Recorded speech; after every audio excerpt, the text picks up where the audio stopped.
मानव जीवन की सफलता मरण धर्मा पुरुष का कर्तव्य क्या है कि अंतिम समय में परमात्मा का स्मरण हो जाए। ऐसी जीवन की अवस्था जब बन जाए तो ये मनुष्य शरीर सफल हो जाता है। तो कहते हैं कि अंतिम समय में भगवान का स्मरण होगा कैसे? कोटि जन्म मुनि जतन कराही और अंत राम कह आवत नहीं। जन्म जन्मांतरों के अभ्यासी महापुरुष योगी संत जन भी अंतिम समय में प्राणों के निकलने की विकलता के कारण भगवान का स्मरण नहीं कर पाता। तो हम संसारी कैसे करेंगे? इसका उपाय क्या है? तो श्री सुखदेव जी ने कहा कि दो प्रकार से अभ्यास किया जा सकता है जिसके कारण अंतिम समय में भगवान का स्मरण बना रह सकता है। कैसे कैसे? तो कहा एक तो ये कि मूंद हो नयन कतहु कछु नाही। इसके लिए यम नियम आसन प्राणायाम प्रत्याहार धारणा ध्यान और समाधि तक जाना पड़ेगा। नेत्र बंद करके एकांत किसी पर्वत की कंदरा में जो योगी जन बैठ करके भगवान का चिंतन करते करते करते करते और सिवाय भगवान के कहीं कोई दृष्टि उनकी रहती ही नहीं। जो ज्ञान दृष्टि है उसमें केवल भगवत चिंतन होता है तो अंतिम स्मरण हो जाता है। दूसरा ये है कि सर्वम खल्विदम ब्रह्म, सर्वत्र भगवान को देखो। कैसे देखें? तो बोले शास्त्र कहता है, श्री सुखदेव जी ने कहा कि भगवान विराट रूप है। विराट है परमात्मा। विराट माने व्यापक विभू सर्वत्र फैला हुआ भगवान। तो कैसे देखें? बोले ऐसे देखो कि यदि विराट रूप में भगवान का दर्शन आप करेंगे तो सर्वत्र जो भी दिख रहा है वो भगवान का शरीर ही है। कैसे? बोले जैसे हमारा शरीर है तो हमारे शरीर में हाथ पैर नाक आंख कान हड्डी कुक्षी कूखें और अंगुली आदि नेत्र सिर पे बाल ये सब हैं। तो बोले भगवान के शरीर में भी सब कुछ है। कैसे है? तो बोले भगवान के चरण क्या है? तो उन्होंने कहा कि दो प्रकार से वर्णन किया। यदि वर्ण धर्म के अनुसार देखें तो भगवान का चरण आरंभ होता है तो संसार में 4 वर्ण हैं, उनमें शूद्र वर्ण भगवान का चरण है। कटी भाग क्या है? बोले वैश्य वर्ण भगवान का कटी कमर भाग है। जय जय जय जय हो राधे राधे। बैठो। और भगवान का बाहु स्थल जो है वक्षस्थल बाहु भाग ये क्षत्रिय है और मुख ग्रीवा से ऊपर का भाग जो है वो ब्राह्मण है। तो जब किसी वर्ण का दर्शन हो तो भगवान का ही दर्शन हो रहा है। अब देखिए प्रकृति में, तो प्रकृति में यदि आप देखेंगे तो उष्ट खर आदि भगवान के नाखून हैं, ऊंट और गधे आदि। अब गधे को छूते नहीं हैं अधिकतर लोग, लेकिन नहीं, ये भगवान के उष्ट हैं, खर हैं, सूकर हैं, ये भगवान के नाखून हैं। फिर भगवान के चरण जो है वो स्वयं विष्णु ही है, विष्णु ही भगवान के चरण हैं। कुक्षी जो है वो भगवान की समुद्र ही कुक्षी है। कूख जो होती है जिस भोजन कर लेते हैं जल पी लेते हैं, कहाँ रहता है? कुक्षी में रहता है। तो ये भगवान के समुद्र ही कुक्षी है। कहते हैं कि भगवान का हृदय स्वर्ग है। भगवान का मेरुदंड जो रीगढ़ की हड्डी होती है ये सुमेरुगिरी पर्वत है। ध्यान रखना, हमारे शरीर में जो भी है वो एक एक अंग प्रकृति में परमात्मा व्याप्त है। तो सुमेरुगिरी पर्वत भगवान का मेरुदंड है। सुमेरु के नाम से ही मेरुदंड का नाम रखा। इसमें भगवान के पाताल में तसही पादमूलम, पादमूल भगवान का पाताल है। कमर के नीचे के जो 7 लोक हैं वो भगवान के शरीर के कमर के नीचे का भाग है। तल अतल बितल सुतल तलातल रसातल और पाताल, ये चरण के तल से लेके कमर के नीचे तक मोटी जंघाओं तक का भाग है। इसके ऊपर कहते कमर जो है वो पृथ्वी लोक है। नाभि है वो अंतरिक्ष जो खाली जगह आकाश में दिखती है, सूर्य चंद्र तारागण, ये भगवान की नाभि है। इसके आगे और ऊपर गए तो हृदय भगवान का जो है वो स्वर्ग है। उसके और ऊपर गए तो ग्रीवा भगवान की महरलोक है। उसके और ऊपर गए तो भगवान की भ्रू मध्य का भाग जो है वो जनलोक है। और उसके और ऊपर गए तो मस्तिष्क भाग तपलोक है, जो ब्रह्मा जी का स्थान कहलाता है। और उसके और ऊपर गए तो साकेत, जिसे बैकुंठ या साकेत कहते हैं, वो सत्यम सुशीर्षाणी, वो भगवान का सिर है। इसमें जितने जंगल में वृक्ष लता पता दिख रहे हैं ये भगवान का रोम है। सूर्य और चंद्रमा भगवान के नेत्र हैं, चंद्रमा भगवान का मन भी है। प्रजापति भगवान के वृषण हैं, दिशाएं भगवान के कान हैं, दिन भगवान का नेत्र के पलक का खुलना है और रात्रि हो जाना पलक का गिरना है। खुल गया तो दिन हो गया और पलक गिर गया तो रात्रि हो गई। हमारा पलक गिरता उठता रहता है, यही दिन रात्रि है। भगवान अब विचार किया कि जब ऐसा शरीर है तो शरीर में नाड़ियां भी होंगी। बोले बिल्कुल, जब हमारे शरीर में 72,000 नाड़ी होती हैं तो भगवान का शरीर बिना नाड़ी का कैसे हो सकता है।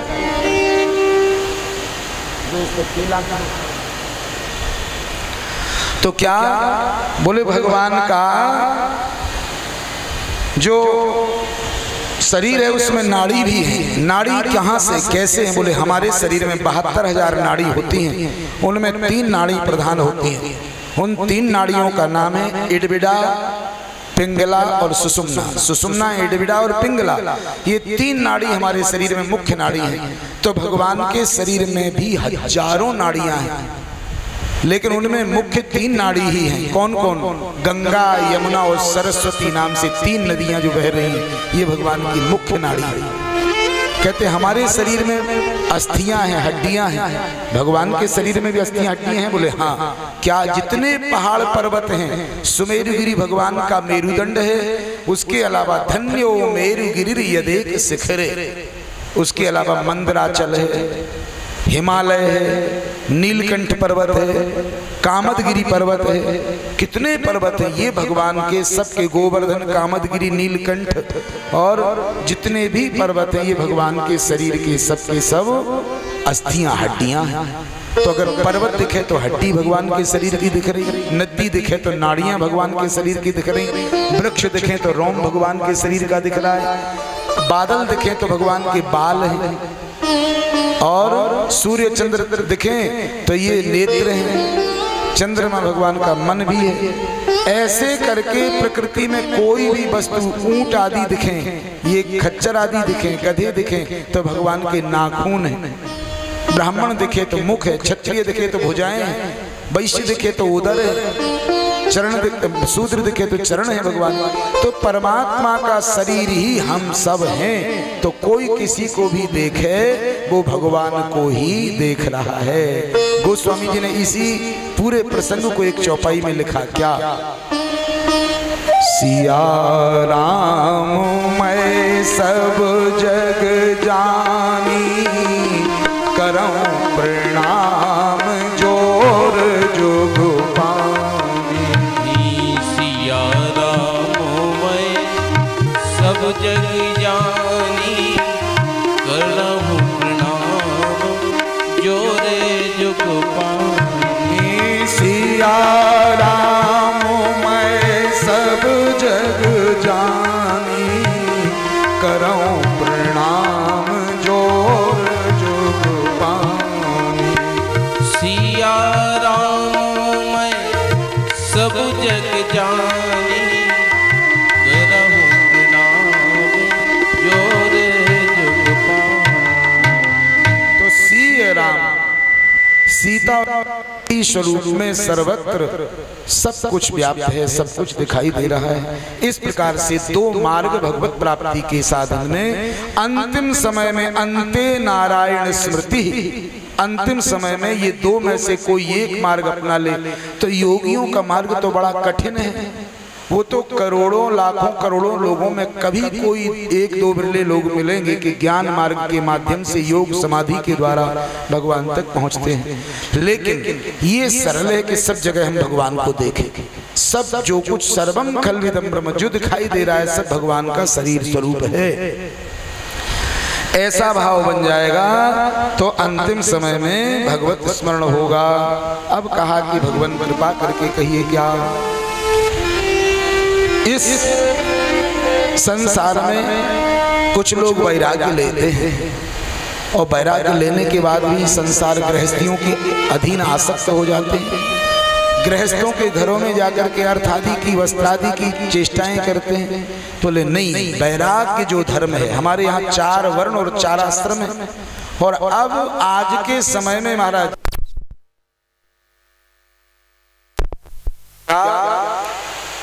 4 आश्रम जो है उनका अपना अपना धर्म है, 4 वर्णों का अपना धर्म है। आश्रम का धर्म है ब्रह्मचर्य आश्रम से सबसे प्रथम आश्रम है। ब्रह्मचर्य माने विद्यार्थी जीवन।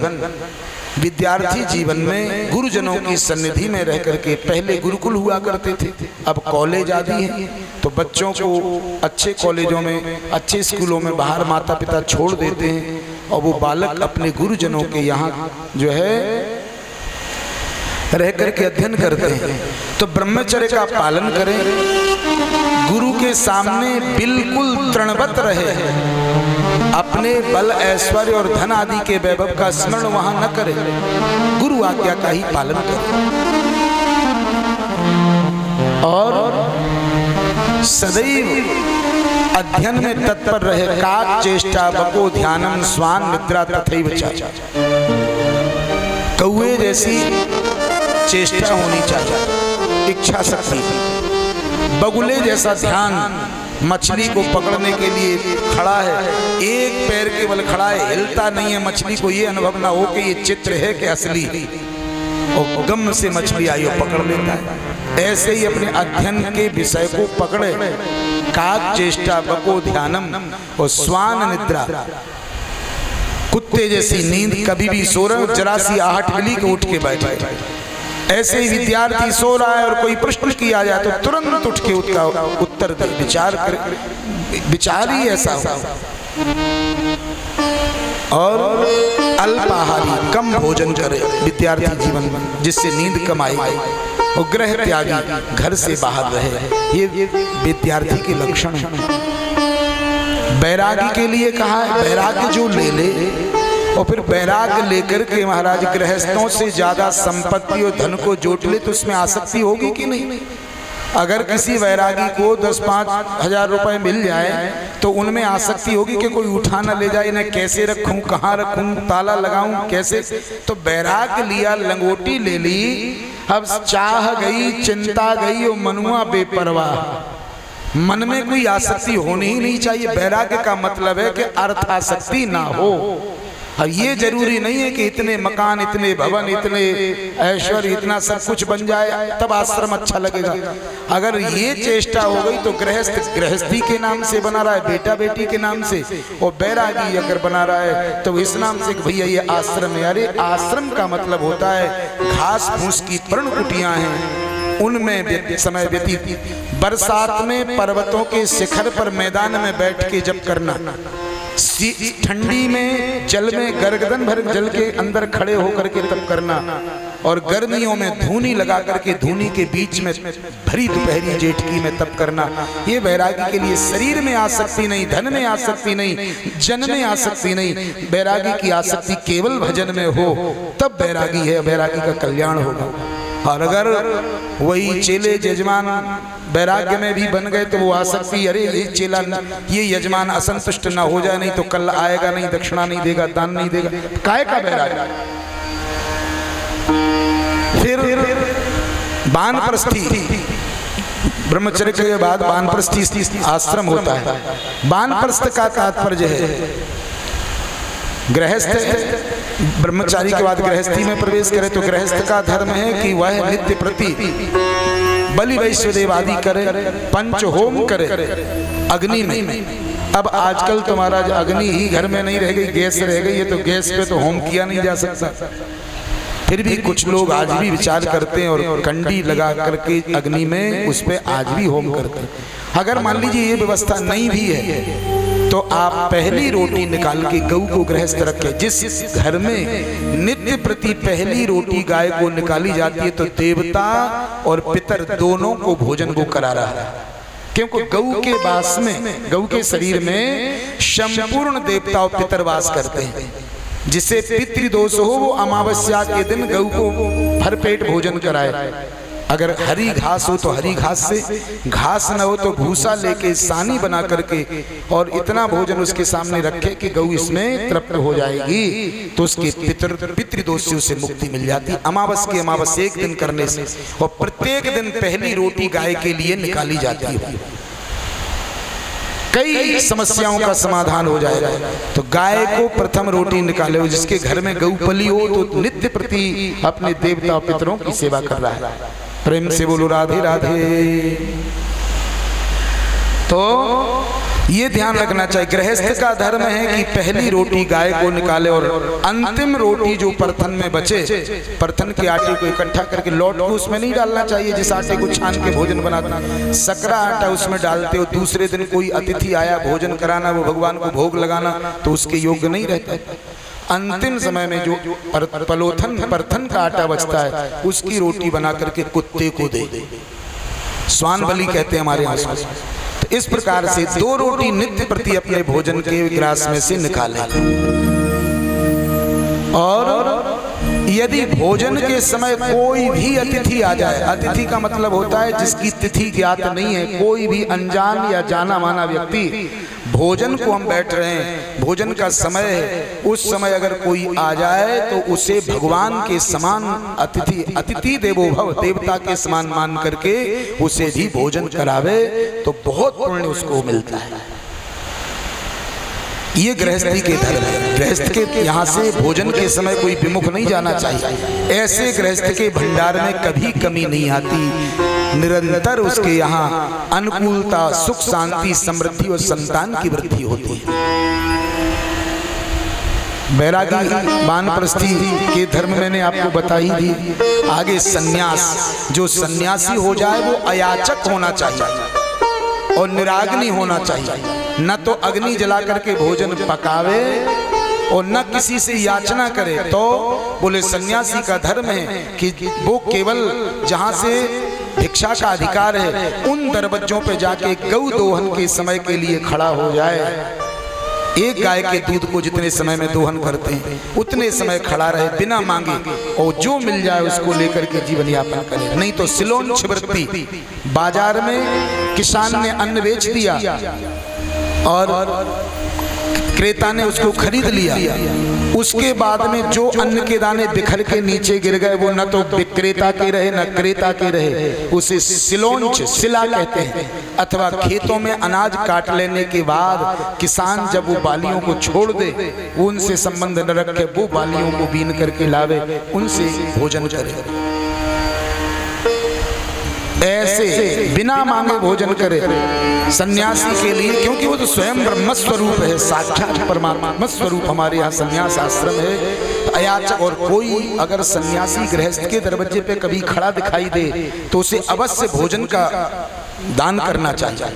भोजन दान सन्यासी, क्यों? सन्यासी जो दंडधारी सन्यासी होते हैं वो निराग्नि होते हैं, वो कभी अग्नि जला के भोजन बनाते नहीं, इसलिए उनको भोजन देना चाहिए। ये आश्रमों का धर्म है। अब तो महाराज अर्थ के पीछे पड़ गए हैं सब।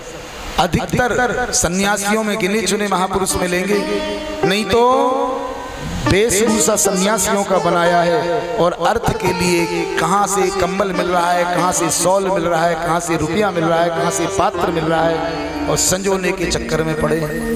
यही हाल बैराग आश्रम भागवत में लिखा है। क्या बोले? आश्रमा यवनई रुद्धा तीर्थ सारस्ततो गतः।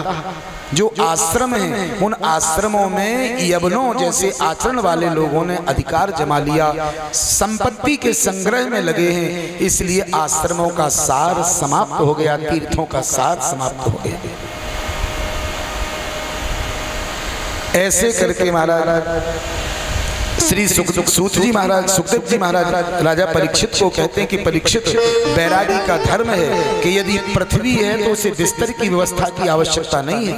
सत्यां छिथु किम कशिपो प्रियासै बाहु स्वसिद्धे युपवरहणैः क्यों सत्यंजलौ क्यों पुरुधान्य पात्र्या दिग्वल कलादौ सति किम दुकूलै।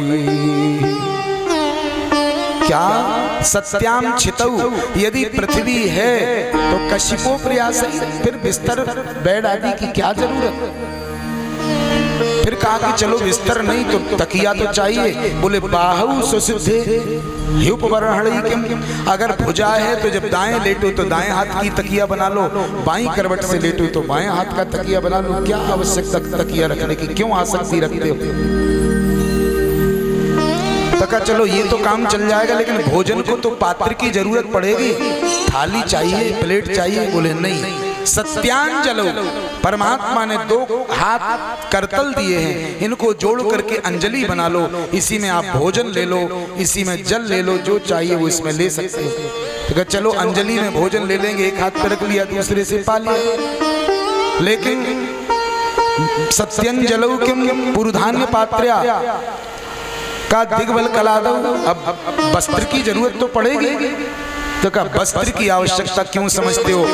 वस्त्र ले लोगे तो 4 महीने 6 महीने में लंगोटी फट जाएगी, लेकिन केले की लंगोटी लगाओगे तो वो बरसों चलेगी। भगवान ने अपने वैरागियों के भक्तों वैष्णवों के लिए ऐसी व्यवस्थाएं कर रखी हैं कि जंगल में केले के वृक्ष होते हैं और केले के वृक्ष के छिलके से बनी हुई लंगोटी और उसी का आड़बंद बरसें बीत जाएंगी, आवश्यकता ही नहीं है किसी के सामने हाथ फैला के वस्त्र के संजोने का। चलो ये तो काम हो जाएगा, लेकिन निवेदन है क्या कि भोजन के लिए तो अन्न आदि की भिक्षा मांगना पड़ेगी। बोले बिल्कुल नहीं। क्यों। चीराणि किम पथि न सन्ति दिधन्ति भिक्षा नैवांघ्रिपा परिभृतो सरितोप्यसुष्यन् रुद्धा गुहा किमजितो बतनोपशन्ना कस्मात् भजन्ति कवयोर धन दुर्मदान्धा। कहते हैं कि अंघ्रिपा भिक्षाम नैव दन्ति। क्या अंघ्रिप माने वृक्ष जो जंगल में भगवान ने पैदा किए हैं, अनेक प्रकार के फलों को देने वाले वृक्ष, वो जंगल में सूख गए या भिक्षा देना बंद कर दिया। उनमें इतने पत्ते लगते हैं और हर मौसम के अलग अलग फल हैं। हमारे यहाँ ऋतु फलों का मंत्र है, ऋतु फलम न समर्पयामि, हर ऋतु का अपना अपना फल है। कभी तेंदू लगते हैं, कभी लभेरे के फल लगते हैं, कभी अमरूद लगते हैं, कभी केले लगते हैं, कभी महाराज आम लगते हैं, कभी कंदमूल फल, कभी पत्ते, कभी तृण।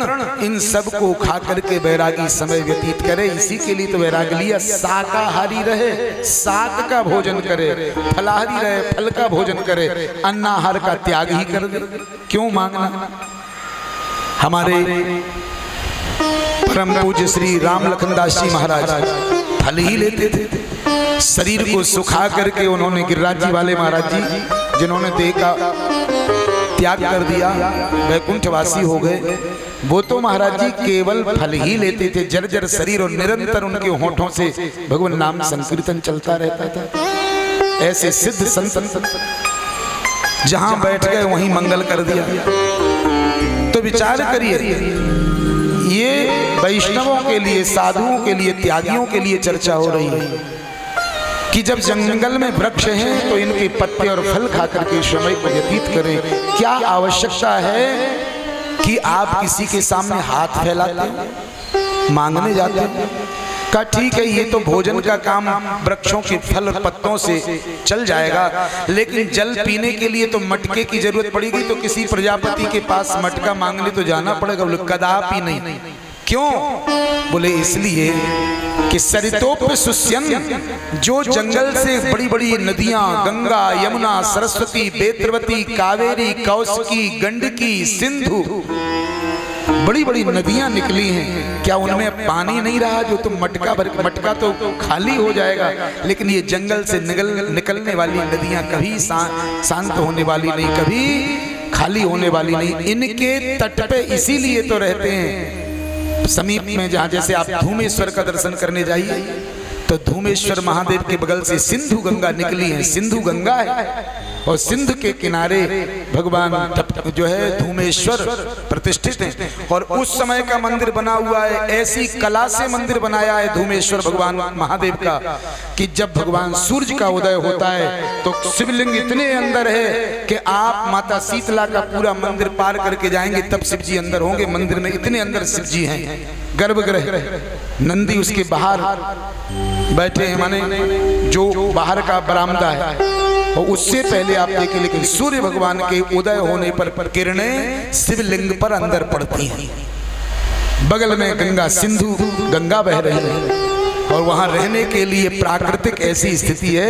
अब तो निर्माण भी बहुत हो गया, तो विचार करिए कि परमात्मा ने अपने भक्तों को ये गंगा आदि नदियां, मटके की जरूरत नहीं, इन्हीं में जल पियो, उन्हीं के किनारे रहो, वहां तप में और ज्यादा मन लगेगा। जब नहाना तब नहाओ, जब खाना जब खाओ। अरे क्रोध अगनि घर घर बढ़ी, जरे सकल संसार, और दीनहीन निज भक्त जो सो तिन के निकट उबार। उन महापुरुषों को वहां जो शीतलता मिलती है, उसी शीतलता से उस संसार के लोगों को आश्रय देते हैं शीतल करके। फिर कहा ठीक है चलो ये तो काम हो जाएगा, लेकिन निवेदन ये है क्या? बोले जब आवश्यकता पड़ेगी कि हमें बरसात आ गई, अब छाया की जरूरत है, अब बहुत ज्यादा ठंडी आ गई, अब थोड़ा छुपने का स्थान चाहिए, तो का परमात्मा रुद्धा गुहा किम अजितो, क्या पर्वतों की गुफाएं बंद हो गई? भगवान ने बड़े बड़े पहाड़ बनाए, उनमें गुफाएं बनाई, और वो गुफाओं का स्वभाव एयर कंडीशन का होता है। जब आप गर्मी में गुफा में जाएंगे तो शीतलता मिलेगी, ठंडक रहेगी, और जब आप सर्दियों में उसमें खूब ठंडी, माघ का महीना हो, बहुत ठंडी पड़ रही हो, तो आप गुफा में प्रवेश करिए तो उसमें गर्मी होगी, उसमें ठंडक नहीं होगी, बफा रही होगी। परमात्मा ने अपने भक्तों के लिए बिना एसी और बिना हीटर के ऐसी व्यवस्थाएं प्राकृतिक गुफाओं में करके दी हैं। तो रुद्धा गुहा, क्या वो गुफाएं बंद हो गई? कहा ठीक है, ऐसी बात यदि नहीं है तो रुद्धा गुहा की मजितो वतिनो प्रसन्ना। फिर कहा कि जंगल में गुफाओं में रहेंगे, कहीं शेर आ गया, चीता आ गया, तेंदुआ आ गया, नाग, सर्प, बिच्छू, विषैले जीव कितने जंगल में रहते हैं, उनसे कौन रक्षा करेगा? इसीलिए तो नगर ग्राम के पास में आश्रम बनाते हुए कोई आवश्यकता नहीं। क्यों? अजितोपसन्नाम, जो अजित परमात्मा है, जिसको आज तक कोई नहीं जीत सका, जो हमारी गर्भ में रक्षा करता रहा, जन्म लेने पर रक्षा की, क्या अब वो रक्षा में समर्थ नहीं रहा? जो संसारियों के आश्रय को चाहे, कस्मात भजन्ति कवयोर धन दुर्मदान्धान, धन के मद से मदांध जो लोग हैं उनके सामने क्यों हाथ फैलाते हो?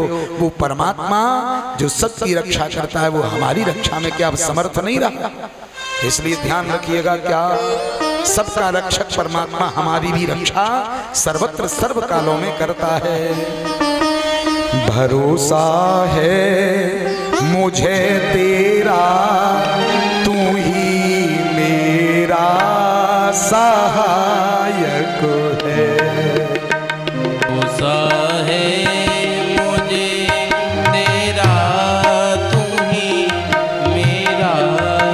सहायक है। भरोसा है मुझे तेरा, तू ही मेरा सहायक है। भरोसा है मुझे तेरा, तू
विश्व का नायक तू ही सब गुण के लायक है।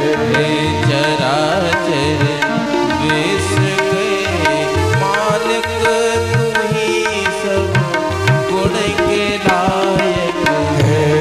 भरोसा है मुझे तेरा तू ही मेरा सहायक है।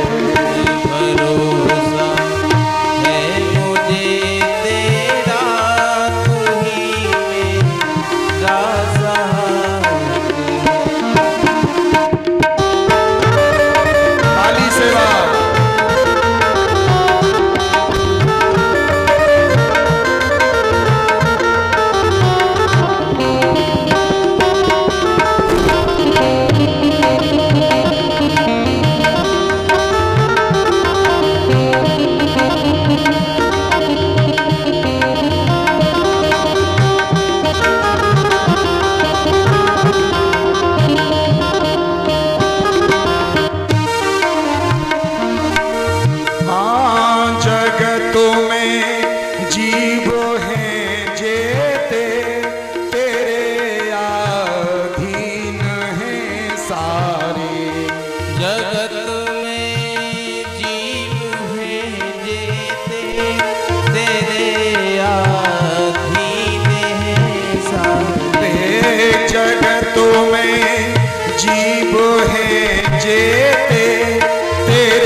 देव दैत्यों का तू ही सरताज नायक है।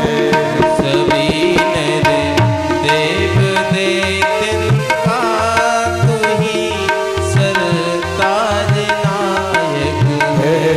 भरोसा है मुझे तेरा तू ही मेरा सहायक है। भरोसा है मुझे तेरा तू ही मेरा सहायक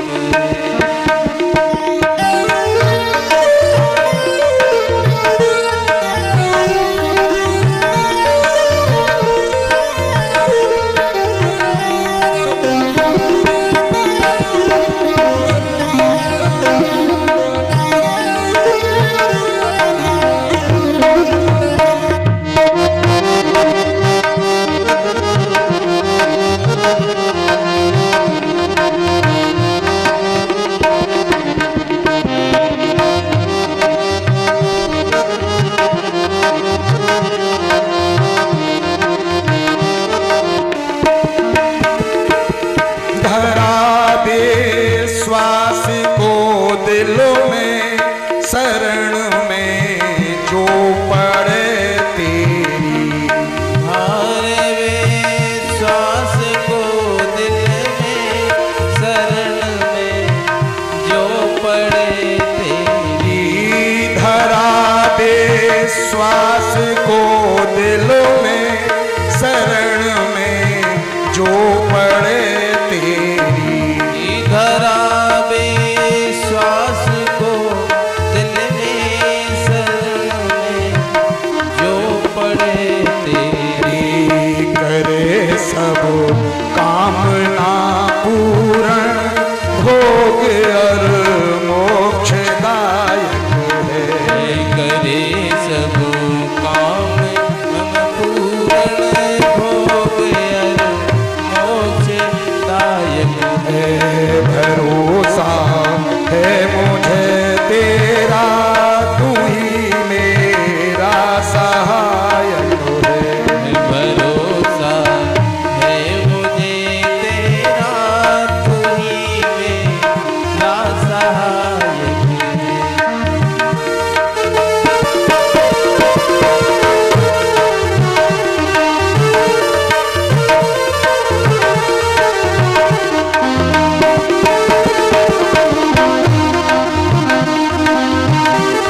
दूसरा कोई नहीं है शान का तेरी जगत में दूसरा कोई नहीं है शान का तेरी जगत में दूसरा कोई नहीं है शान क्या तेरी जगत में दूसरा कोई।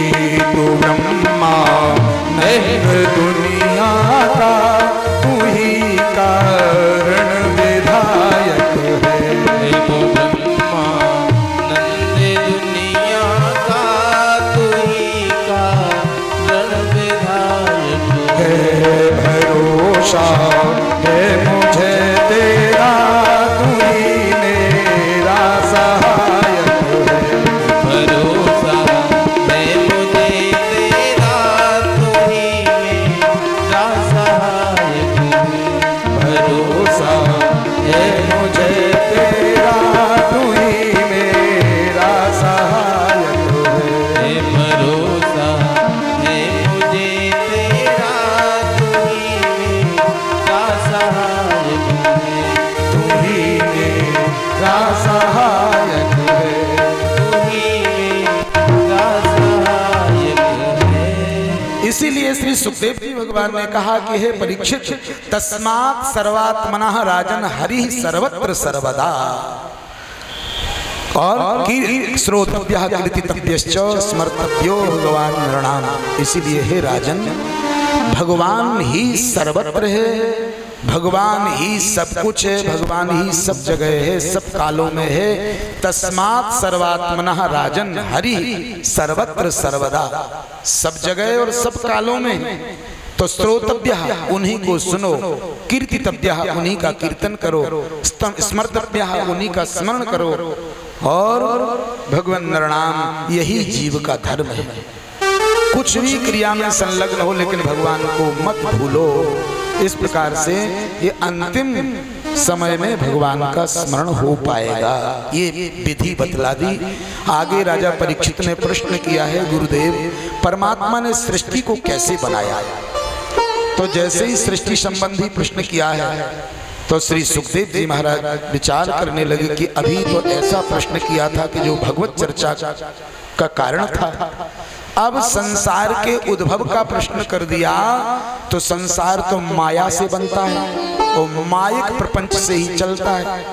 ऐसा न हो कि माया की चर्चा करते करते इसका प्रभाव हमारे ऊपर भी आ पड़े, तो पहले तो मंगलाचरण कर लेना चाहिए। वैसे आज तक कोई भी वक्ता सत्संग में बिना मंगलाचरण के बोले नहीं, लेकिन सुखदेव जी महाराज को इतना अच्छा लगा राजा परीक्षित का प्रश्न कि पहले प्रश्न को बिना मंगलाचरण के ही कह डाला, उत्तर दे दिया। लेकिन दूसरा प्रश्न जब सृष्टि संबंधी किया तो यहाँ मंगलाचरण किया है। क्या कहते हैं? यत् कीर्तनम यत् स्मरणम यदीक्षणम यद्वंदनम यत् श्रवणम यदर्हणो